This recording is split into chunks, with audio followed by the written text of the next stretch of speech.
সবাইকে আসসালামু আলাইকুম রহমতুল্লাহ। আশা করি তোমরা সবাই ভালো আছো। আজকে তোমাদের আইসিটি পরীক্ষা হলো। আমি আশা করি তোমাদের সবার পরীক্ষা ভালো হয়েছে।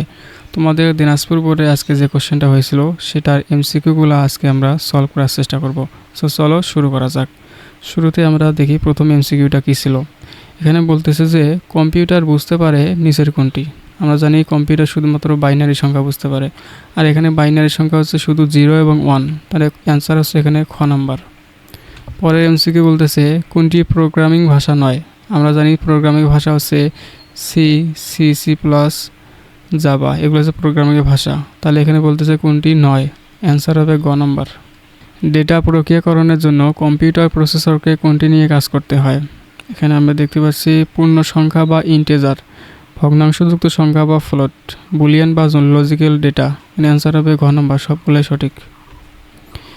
তিথি পাইথন ভাষায় প্রোগ্রামিং করতে পারে। সে একটি প্রোগ্রাম তৈরি করছে যা কোনো ইংরেজি অক্ষর, ভাওয়াল বা কনসোনেন্ট তা নির্ণয় করতে পারে। আর প্রশ্ন হলো তিথির তৈরিকৃত প্রোগ্রামটি রান করার জন্য কোন সফটওয়্যার ব্যবহার করতে হবে। এটা আমরা জানি যে ক নাম্বার অ্যান্সার হবে। তিথি তার প্রোগ্রামের আউটপুট পাওয়ার জন্য ব্যবহার করবে, এটা হচ্ছে এই যে ইফ ইলস এবং এই যে ম্যাথ, এই গ নাম্বার হবে অ্যান্সার, 2 এবং 3। ভেরিয়েবল শব্দের অর্থ কী। এটা আমরা জানি যে ভেরিয়েবল শব্দের অর্থ হচ্ছে পরিবর্তনশীল। নিচে কোনটি পাইথন ভাষায় ভেরিয়েবলের সঠিক নাম। এটা হচ্ছে ন্যাশনাল আইডি।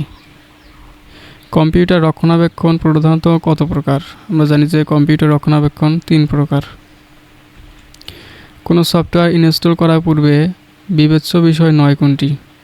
এটা হচ্ছে অটো রান সচল আছে কিনা। র্যাম এর পূর্ণরূপ নিচের কোনটি। আমরা জানি যে র্যামের পূর্ণরূপ হচ্ছে র্যান্ডম অ্যাক্সেস মেমোরি। সফটওয়্যার ইনস্টলে জরুরি দেখতে হবে কোনটি। সফটওয়্যার ইনস্টলে জরুরি দেখতে হবে সে হার্ডওয়্যারে সাপোর্ট করে কিনা, অবশ্যই দেখতে হবে। অ্যাডমিনিস্ট্রেটরের অনুমতি আছে কিনা, এটাও রাইট। ইনস্টলেশনের সময় কাজ বন্ধ আছে কিনা, এটাও ঠিক আছে। রাইট অ্যান্সার হচ্ছে ঘ নাম্বার। কম্পিউটারের তারিখ ও সময় ঠিক থাকে না কোনটির কারণে। এটা আমরা জানি যে CMOS ব্যাটারি কার্যক্ষমতা হারালে। ট্রাবল শুটিং হচ্ছে সমস্যার উৎস নির্ণয় প্রক্রিয়া, এটা রাইট। সমস্যার উৎপত্তি স্থল নির্ণয় প্রক্রিয়া, এটা রাইট। ওয়েব ডিজাইন না, এটা না, অ্যান্সার হবে ক নাম্বার।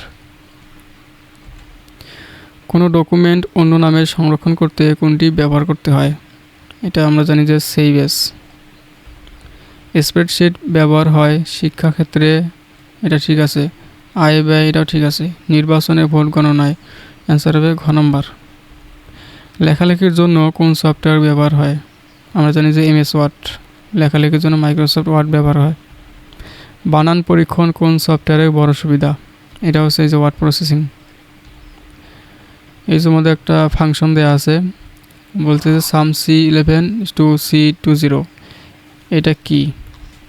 এটা অবশ্যই এটা সেল রেঞ্জ। একটা উদ্দীপক দেওয়া আছে, ওয়ার্ড 2007 চালু করার পর একটি উইন্ডো খুলবে। এই উইন্ডোর উপরে বাম দিকে কোনো একটি আইকন দেখা যায়, এই আইকনটার নাম কি। এটা আমরা জানি যে অফিস বাটন।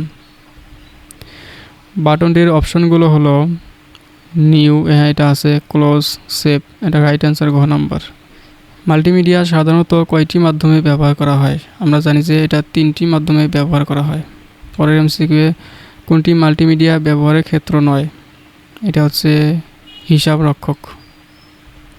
প্রেজেন্টেশনের একটি অংশকে কি বলা হয়। এটা হচ্ছে স্লাইড। প্রেজেন্টেশনে প্রথম স্লাইডটি প্রদর্শনের জন্য কি করতে হয়। কিবোর্ডের F5 বোতাম চাপতে হয়। স্লাইডে ছবি যুক্ত করার জন্য কয়টি ধাপ মেনে চলতে হয়।